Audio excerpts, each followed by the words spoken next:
Welcome to yams cookery. இன்றைக்கி நம்ம பார்க்க போகிறது சிக்கன் தம் பிரியாணி. இந்த சிக்கன் தம் பிரியாணி வந்து ஸ்டெப் பை ஸ்டெப்பாக செய்திருக்காங்க. டைம் ஆனாலும் பரவாயில்லன்னு பிகினர்ஸ் எல்லாம் பார்த்தா ஈஸியாக நீங்கள் கற்றுக்கலாங்க. வாங்க வீடியோக்குள்ளே போகலாம். அதுக்கு முன்னாடி நம்ம சேனலை மறக்காமல் சப்ஸ்கிரைப் பண்ணிவிடுங்க. சிக்கனை வந்து ஆல்ரெடி நான் 3 டைம்ஸ் நல்லா வாஷ் பண்ணி எடுத்திருக்கேங்க. இப்போ வந்து சமைச்ச பிறகும் சிக்கன் ஸ்மெல் அடிக்காமல் இருக்க வாஷ் பண்ணுறதை பார்க்கலாம் வாங்க. இப்போ பாருங்கள், உப்பு, மஞ்சள், அதோட 1/2 லெமன் எடுத்திருக்கேங்க. இந்த லெமனையும் நல்லா பிழிஞ்சு விட்டு இதோட நல்லா பிசைஞ்சு ஒரு 5 மினிட்ஸ் விட்டுறணுங்க. நம்ம ரெஸ்ட்டில் இந்த மாதிரி பிசைஞ்சு ஒரு 5 மினிட்ஸ் ரெஸ்ட்டில் விட்டுருங்க. அந்த ரெஸ்ட்டில் விடுறதுலேயே அது வந்து ஸ்மெல்லாம் எடுத்துருங்க. அதுக்கப்புறம் எடுத்து திருப்பி ஒரு 3 டைம்ஸ் நல்லா வாஷ் பண்ணுங்க. இப்போ பாருங்கள், நல்லா வாஷ் பண்ணி எடுத்துட்டேங்க.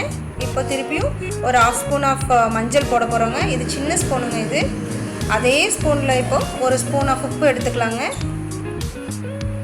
உப்பு 1 ஸ்பூன் போட்டுருங்க. இதே ஸ்பூனில் வந்து நம்ம ரொம்ப வழியாக நம்ம டீப் ஃப்ரை மசாலா ஆட் பண்ண போகிறோங்க.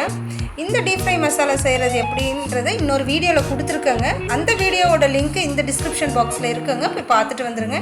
இன்கேஸ் அது செய்ய உங்களுக்கு டைம் இல்லைன்னு நினச்சிங்கன்னா கரம் மசாலாவும் ஆட் பண்ணிக்கலாங்க. ஏன்னா இந்த சிக்கன் வந்து ஒரு 1/2 hour ரெஸ்ட்டில் இருக்க போகுதுங்க. நம்ம இதை பிரியாணி செய்கிறதுக்கு இதை ரெடி பண்ணி இதை ஆட் பண்ணுறதுக்கு அவ்வளோ நேரம் ஆகும் இல்லைங்களா. ஸோ அதனால் இந்த மாதிரி மிக்ஸ் பண்ணி வச்சிங்கன்னா நல்ல எசன்ஸ் எல்லாம் இறங்கி டேஸ்ட்டாக இருக்கவங்க சமைச்ச உடனே சாப்பிட்றதுக்கு. இப்போ நம்ம 1/2 spoon of lemon juice add பண்ணிக்கலாங்க. இதை ஆட் பண்ணுறதுனால என்னென்னா நமக்கு அந்த எசன்ஸ் எல்லாம் அந்த டீப் ஃப்ரை மசாலாலாம் அந்த சிக்கனில் நல்லா இறங்க ஹெல்ப் பண்ணுங்க. அவ்வளோதாங்க. இப்போ இந்த சிக்கன் அப்படியே ரெஸ்ட் பண்ணிடலாங்க. இப்போ வந்து ரைஸ் பாருங்கள், நான் வந்து ரைஸ் நல்லா ஒரு 3 டைம்ஸ் வாஷ் பண்ணிட்டேங்க. எந்த ரைஸ் ஆனாலும் சரி, எதர் பாஸ்மதி ரைஸோ இல்லை சீரக சம்பாவோ எது எடுத்துக்கிட்டாலும் சரி. இன்றைக்கி நான் சீரக சம்பா எடுத்துருக்கேங்க. இது வந்து 3/4 கிலோ, கறி 3/4 கிலோனா ரைஸு 3/4 கிலோங்க. எடுத்து 3 டைம் வாஷ் பண்ணி நல்லா இந்த மாதிரி ஸ்ட்ரெயினரில் போட்டு ஸ்ட்ரெயின் பண்ணி வச்சுருங்க. பிரியாணி மசாலா எப்படி அரைக்கிறதுன்னு பார்க்கலாம் வாங்க. அது பாருங்கள், கிராம்பு ஒரு 10 to 12, பட்டை ஒரு 10 to 12 எடுத்துருக்கேங்க. சோம்பு வந்து 2 ஸ்பூன் எடுத்துருக்கேங்க. மிளகு வந்து 1/2 ஸ்பூன் எடுத்துருக்காங்க. மஞ்சள் தேவைப்பட்டால் போட்டுக்கலாங்க. இப்போ வந்து இதோட வந்து வீட்டில் அரைச்ச வரமிளகாத்தூள் எங்கிறது இருக்குங்க. ஸோ அது ஒரு 2 ஸ்பூன் ஆட் பண்ணிக்க போகிறோங்க. இந்த பிரியாணிக்கு இது போதுங்க. பச்சை மிளகாவும் நம்ம ஆட் பண்ண போகிறோம். ஸோ பார்த்து ஆட் பண்ணிக்கோங்க, 2 ஸ்பூன் போதும். இப்போ இது நல்லா அரைப்படுறதுக்காக ஒரு 1/2 ஸ்பூன் உப்பு போட்டுக்கலாங்க. அப்போ தான் இது நல்லா பவுட்ரு ஆகும், ஃபைன் பவுட்ரு ஆகுங்க. செயல்முறையை பார்க்கலாம் வாங்க. இப்போ பாருங்கள், அதுக்கு வாய் பெருசாக அடிகனமான இண்டோலியம் பாத்திரம் எடுத்துருக்காங்க. இந்த மாதிரி இதில் செய்தோன்னா நமக்கு அடி பிடிக்காதுங்க. இப்போ நம்ம எண்ணெய் ஆட் பண்ணிடலாங்க. இன்றைக்கி நான் கடல் எண்ணெயும் 3 ஸ்பூன்ஸ் ஆஃப் நெய் அதில் ஆட் பண்ணி ஊற்றிருக்கேங்க. ஏன்னா இந்த மாதிரி நெய் இப்போ ஆட் பண்ணிங்கன்னா பிரியாணிக்கு நல்ல ஸ்மெல் கொடுக்குங்க. அதனால தாங்க. எண்ணெய் நல்லா சூடாயிடுச்சுங்க. இப்போ தாளிக்க 2-3 கிராம்பு, 2-3 பட்டை, 2 அன்னாச்சி மொட்டு, அதோட 1/2 ஸ்பூன் ஆஃப் சோம்பு, 3-4 பிரியாணி எல்லாம் எடுத்துருக்கேங்க. இதெல்லாமே ஒன்றா போட்டுடலாங்க. ஒன்றா போட்டு லைட்டாக ஃப்ரை பண்ணிவிட்டு இப்போ நல்லா வணங்கிடுச்சுங்க. இதெல்லாம் இந்த ஸ்டேஜில் நம்ம பச்சை மிளகா 2 எடுத்து வச்சு 2 பிச்சு வச்சுருக்கேன் பாருங்கள், அதையும் போட்டுடலாங்க. போட்டு மூடிடுங்க, ஏன்னா அது வெடிக்கும். ஸோ அதனால தான் மூடி வச்சு பாருங்கள், அதுவும் வணங்கிடுச்சு. இப்போ வந்துட்டு ஒரு 7 ஆனியன்ஸ் எடுத்துருக்காங்க, பெரிய ஆனியன். அதையும் போட்டு நல்லா ஃப்ரை பண்ணிடலாங்க. இந்த ஆனியன் எப்படி ஃப்ரை பண்ணணும்னா ரொம்ப கருக விட்டுறாதீங்க. லைட் கோல்டன் கலர் ஆகிற அளவுக்கு வணக்குனா போதுங்க. இப்போ ஆனியன் பாருங்கள் குக் ஆகிடுச்சு. இந்த ஸ்டேஜில் நம்ம இஞ்சி பூண்டு விழுது போட்டுடலாங்க. இஞ்சி பூண்டு அளவு வந்து 6 to 7 ஸ்பூன்ஸ் ஆஃப் இஞ்சி பூண்டு விழுதுங்க. அதை ஆட் பண்ணிக்கோங்க. இது குக் பண்ணுறது எப்படின்னா, அது லைட்டாக அடி பிடிக்கிற அளவுக்கு நீங்கள் குக் பண்ணி ஆகணுங்க. அப்போ தான் அது வதங்கினது அடையாளம். இஞ்சி பூண்டு நல்லா குக் ஆகிடுச்சுங்க. இந்த ஸ்டேஜில் நம்ம வந்து தக்காளி ஆட் பண்ணிக்கலாங்க. ஒரு பெரிய தக்காளியோட 5 போட்டுக்கோங்க. இல்லை சின்ன தக்காளியாக இருந்தால் 6 போட்டுக்கோங்க. போட்டு நல்லா ஸ்லைசரில் ஸ்லைஸ் பண்ணிக்கோங்க பொடி பொடியாக. அப்போ தான் நல்லா சீக்கிரம் குக் ஆகிடும். இதோட உப்பு ஆட் பண்ணிக்கலாங்க. தக்காளியில் நம்ம இப்போ உப்பு ஆட் பண்ணுறதுனால தக்காளி சீக்கிரம் குக் ஆகிடுங்க. ஸோ அதனால தான் நம்ம இப்போவே ஆட் பண்ணுறோங்க. பாருங்கள், 70% ஆஃப் தக்காளி நல்லா குக் ஆகிடுச்சுங்க, ஜூஸியாக இருக்குங்க. இந்த மாதிரி ஸ்டேஜில் நம்ம புதினா போட்டுடலாங்க. புதினா 1/2 கட்டு எடுத்துக்கோங்க. இப்போ நம்ம வந்து பாதி போட்டிருக்கோங்க, பாதி அப்படியே எடுத்து வச்சுக்கோங்க. நல்லா புதினா வணக்கின பிறகு இப்போ மெயினாக பிரியாணி மசாலா ஆட் பண்ண போகிறோம் பாருங்கள். பிரியாணி மசாலா ஆட் பண்ணிடலாங்க. நல்லா வதக்கிடுங்க.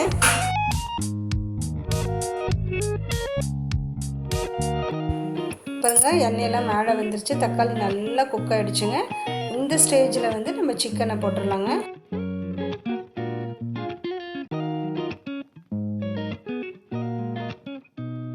சிக்கனை போட்டு ஒரு 2 மினிட்ஸ் நல்லா கலக்கி விட்டுருங்க. கலக்கி விட்டுட்டு அதன் பிறகு ஒரு 10 to 15 மினிட்ஸ் க்ளோஸ் பண்ணி நீங்கள் குக் பண்ணுங்க. இதில் நல்லா குக் ஆனதாங்க சிக்கன். அப்புறம் நீங்கள் தொட்டு பார்த்துக்கோங்க நல்லா குக் ஆகிடுச்சான்ட்டு. நல்லா பஞ்சு மாதிரி குக் ஆன பிறகு தான் நம்ம ரைஸ் போடணுங்க.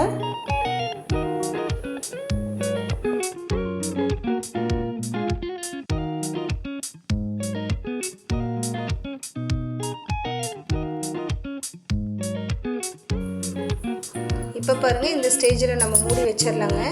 இப்போது இந்த மூடி வச்ச அடுத்த நிமிஷம் நம்ம வந்து பக்கத்தில் நம்ம இந்த பிரியாணிக்கு தேவையான தண்ணியை வச்சிடணுங்க. நான் ஆல்ரெடி சொல்லியிருக்கேன்.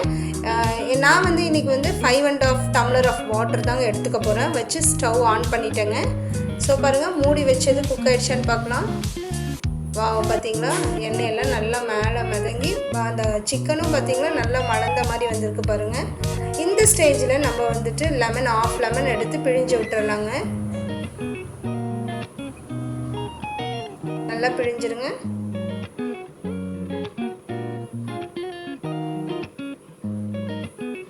இப்போது தயிர் எடுத்து ஒரு 1/2 கப்பு தயிர் வச்சுருக்கோங்க, கெட்டி தயிர். அதையும் விட்டு கலரிடலாங்களா, நல்லா கலரிடுங்க.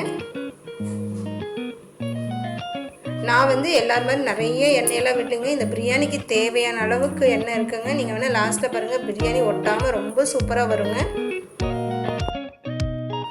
பாருங்கள், ரொம்ப நல்லா குக் ஆகிடுச்சுங்க. கிரேவியாட்டம் இருக்குங்க. இதே கூட போட்டு சாப்பிட்லாமான்னு இருக்கும். ஸோ இந்த ஸ்டேஜ் வந்துருச்சுன்னா நீங்கள் என்ன பண்ணணுன்னா, உப்பு காரம்லாம் டேஸ்ட் பண்ணிவிட்டு பத்தலைன்னா நீங்கள் அது கொஞ்சம் போட்டுக்கோங்க. கரம் மசாலா ஏதாவது ஆட் பண்ணிக்கலாங்க. ஓகேங்க, எனக்கு எதுவுமே நான் டேஸ்ட் பண்ண வேண்டியதில் எல்லாமே கரெக்டாக இருக்குங்க. ஸோ அதனால் நான் ரைஸ் ஆட் பண்ணிக்கிறேங்க. இப்போ பாருங்கள், ரைஸ் உடையாமல் பக்குவமாக கிண்டுங்க. ரைஸ் உடையவே கூடாது. இது வந்து சூடேற அளவுக்கு நீங்கள் வந்து ஒரு டைம் கிண்டி விட்டுருங்க. விட்டுட்டு சூடேற அளவுக்கு ஒரு 2 மினிட்ஸ் விட்டிங்கன்னா போதுங்க.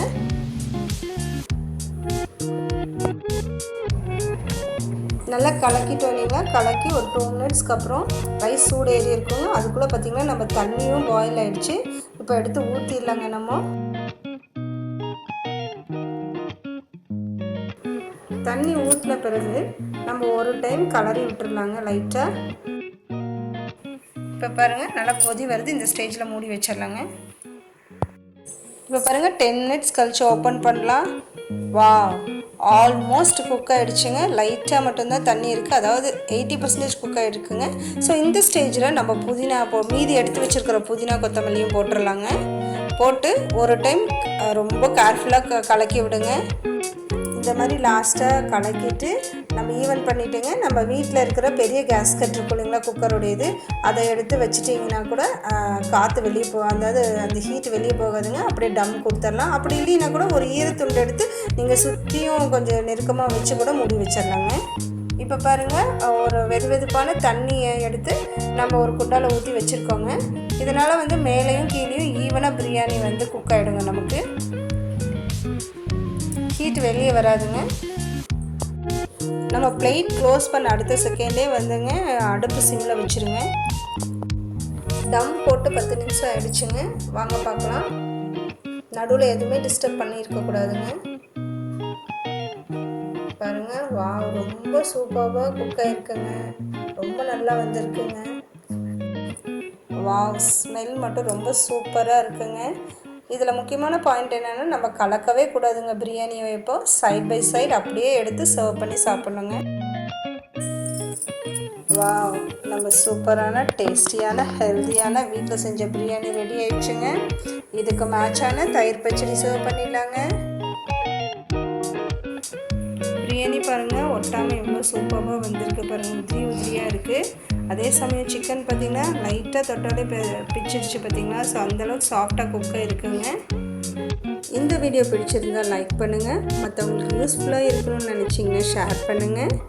வீட்டில் சமைச்சு பார்த்து மறக்காமல் கமெண்ட் பண்ணுங்கள். புதுசாக பார்க்குறவங்க சப்ஸ்கிரைப் பண்ணுங்கள்.